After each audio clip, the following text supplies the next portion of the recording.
எல்லோருக்கும் வணக்கம். Bigg Boss season 7 Tamil. So அந்த வீடியோவில் நம்ம லைவ் அப்டேட்டில் நடந்த விஷயங்கள் பற்றி தான் டிஸ்கஸ் பண்ண போகிறோம். ஸோ பிக் பாஸ் வந்து ஒரு பெரிய அதிர்ச்சி வந்து கொடுத்தாரு. ஸோ எல்லாத்துக்குமே வேறு லெவலில் இருந்துச்சு. பட் இவங்க வந்து இதையும் விளையாட மாட்டாங்க ஒழுங்கா அப்படின்னு சொல்லிட்டு அவரே வந்து பார்த்தீங்கன்னா கூல் சுரேஷையும் விக்ரமையும் சேம் டைம் வந்து வர வச்சிட்டார் அப்படிங்கிறது க்ளீனாக பார்க்க முடிஞ்சிச்சு. ஸோ அதை பற்றி அதை பார்க்க போகிறோம். அடுத்து வந்து புல்லிங்க ஆரம்பிச்சிட்டாங்க.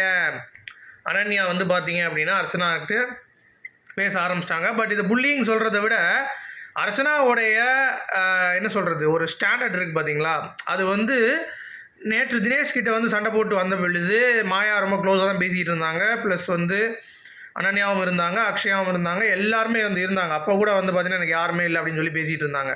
அப்போ வந்து எல்லாரும் வந்து சேர்ந்து அதெல்லாம் ஒன்றும் இல்லை நான் இருக்கேன்னு சொல்லிட்டாங்க. அப்புறம் இன்றைக்கி மார்னிங் ஆக்டிவிட்டியில் திருப்பியும் அனன்யா வந்து நோட் பண்ண வரைக்குமே அர்ச்சனா ரொம்ப ஃபீல் பண்ணி டவுன் ஆகி ஒரு மாதிரி வந்து பண்ணாங்க.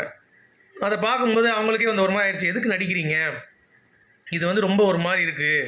ஆப்வியஸாக வந்து பார்த்தீங்கன்னா நீங்கள் வந்து வாண்டடாக கேட்குற மாதிரி இருக்குது. இந்த மாதிரி நான் யாரும் இல்லைங்க, நீங்கள் பண்ணுங்க அப்படின்ற மாதிரி சொல்கிறீங்க, அது வந்து எங்களுக்கு ஒரு மாதிரி இருக்குது அப்படின்ற மாதிரி சொல்லி பார்த்தாங்க. அவங்க அதையும் கேட்காம கொஞ்சம் அப்படியே ஸ்ட்ரெஸ்லேயே வந்து இருக்காங்க அப்படிங்கிறத பார்க்க முடியுது. இந்த வீட்டில் எனக்கு அந்தளவுக்கு ஸ்ட்ரெஸ் அப்படிங்கிறது ஒன்றுமே கிடையாது.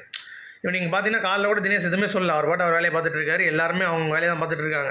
ஸோ அவங்களுக்கு தெரியும் இனிமேல் வந்து இழுத்தாலும் ஒன்றும் ஆக போகிறது இல்லை, ரிசல்ட் சேஞ்ச் ஆகாது அப்படிங்கிறது எல்லாத்துக்குமே தெரிஞ்ச விஷயம் தான். பட் இப்போ கூட நான் வந்து வெளியே போய் இது பண்ணுறேன் சொல்லிட்டு ஃபீலிங்ஸ் வந்து புரிஞ்சிக்க முடியல அப்படின்ற மாதிரி கேட்குறாங்க. சரி ஓகேன்னு சொல்லிட்டு போயிடலாம் அனன்யா. பட் அவங்க என்ன பண்ணுறாங்க அப்படின்னா இவங்கள வந்து பயங்கரமாக மார்க் பண்ணுறாங்க. லைக் இந்த மாதிரி நீங்கள் எப்படி அதை பண்ணுறீங்க, ஒரு மாதிரி அவங்கள மாதிரியே ரியாக்ட் பண்ணி காட்டுறாங்க. வாட் யூ ஆர் டூயிங் உங்களுக்கு வந்து தெரியல சரியா, ஏன் வந்து இப்படி நடிக்கிறீங்க பச்சையா அப்படின்ற மாதிரிலாம் கேட்குறாங்க. உங்களுக்கு தான் இவ்வளோ பேர் இருக்கும்ல, அப்புறம் நீங்கள் என்கிட்ட தானே வரணும், இப்போயே உட்காந்துட்டு நான் அம்மா கிட்டே போகணும் அப்படின்ற மாதிரி சொல்லிட்டு இருந்தீங்கன்னா அப்போ வெளியே போ அப்படின்னோடனே மாயா சொல்கிறாங்க. கரெக்டாக பேசுகிறான், உங்களை அடக்கிறதுக்கு இவ ஒருத்தி தாங்க கரெக்டாக இருக்கும் அப்படின்ற மாதிரி வந்து பார்த்தீங்கன்னா நம்ம மாயா வந்து கேட்குறாங்க. அப்போ வந்து நீங்கள் எங்கள் ஃபீலிங்ஸை புரிஞ்சிக்கவே மாட்டீங்கன்றாங்க. ஃபீலிங்ஸ் எல்லாம் புரிஞ்சுக்கிறாங்க, பட் இது வந்து லாஜிக்கே இல்லாமல் இருக்குது நீங்கள் பண்ணுற விஷயங்கள், அதை என்னால் வந்து ஏற்றுக்கொள்ளவே முடியாது அப்படின்ற மாதிரி வந்து அனன்யா சொல்கிறாங்க. ஸோ அது மட்டும் பண்ணல, அனன்யா அவங்க சொல்கிற மாதிரியே என்ன பிரேவ் அப்படின்ற மாதிரி சொல்கிறது, ப்ளஸ் அவங்கள அப்படியே மார்க் பண்ணுறது, இந்த மாதிரி எனக்கு வந்து பிடிக்கவே இல்லை, எனக்கு இந்த யாருமே இங்கே நம்ப முடியல அப்படின்ற மாதிரி. அப்புறம் எதுக்கு என்கிட்ட வந்து பேசுகிறீங்க, வேறு கிளம்ப வேண்டி தானே, எதுக்கு உட்காந்துட்டு இருக்கீங்க அப்படின்ற மாதிரி நல்ல கேள்வி தான் கேட்குறாங்க. பட் அர்ச்சனா வந்து அந்த இடத்துல வந்து இது பண்ணிட்டாங்க. அடுத்து இந்த பாக்ஸ் மாதிரி வச்சு ஒவ்வொருத்தவங்களுக்கும் வந்து நிற்க வச்சுட்டு யாரை போக சொல்கிறீங்கன்னு சொன்னோடனே எல்லாம் அர்ச்சனானோடனே அவங்களுக்கு ஆச்சரியம். ஏய் என்னடா சொல்கிறீங்க, நானா, ஆமாம் நான் தான் அப்படின்ற மாதிரி சொல்லிட்டு ஜாலியாக போய் எல்லா இதையும் ஓப்பன் பண்ணலான்னு பார்த்தா இந்த மாயா வந்து அங்கேயும் கெடுத்து விடுது. ஓப்பன் பண்ணாது அதை பொண்ணு பாவம் அப்படி இப்படி ஓடிட்டு போய் பார்க்குது, எதுவுமே இல்லை. கடைசி அங்கிட்ட இங்கிட்ட வந்து ஓப்பன் பண்ணி பார்க்குறாங்க. கடைசி பார்த்தா பிக் பாஸ் ஒரே ஒரு பாக்ஸ் தான் ஓப்பன் பண்ணி பார்த்தாங்க. உள்ள மாஸ்க் போட்டு படுத்துருப்பாங்க, அது வந்து அவங்களுடைய ஆள். மாஸ்க் இல்லாமல் இருக்கிறவங்க தான் வந்து பார்த்தீங்கன்னா கண்டஸ்டன்ஸ். நீங்கள் கரெக்டாக ஓப்பன் பண்ணலன்னா கண்டஸ்டன்ஸ் எல்லாரும் வந்து கிளம்பி போயிடுவாங்க அப்படின்ற மாதிரி வந்து ஒரு ப்ராங்க் பண்ணுறாரு. பட் உள்ளே வந்து கூல் சுரேஷும் விக்ரமும் இருக்காங்க.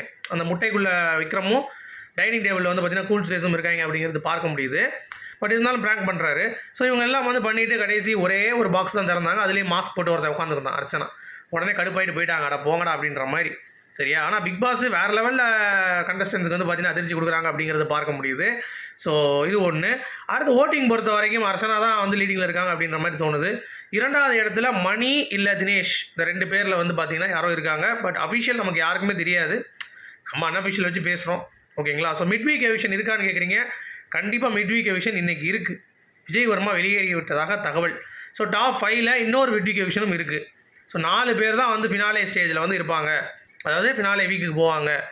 அப்போ அங்கங்கேருந்து ஒன்றா வந்து கிளம்பி கடைசி வந்து 2 பேர் டாப் 2 அப்படிங்கிறது தான் பாயிண்ட்டு. ஸோ வெயிட் பண்ணி பார்ப்போம். உங்களுடைய கருத்துக்கள் என்னன்னு சொல்லுங்கள். மீண்டும் அடுத்த வேலை சந்திப்போம். அது வரைக்கும் குட் பை.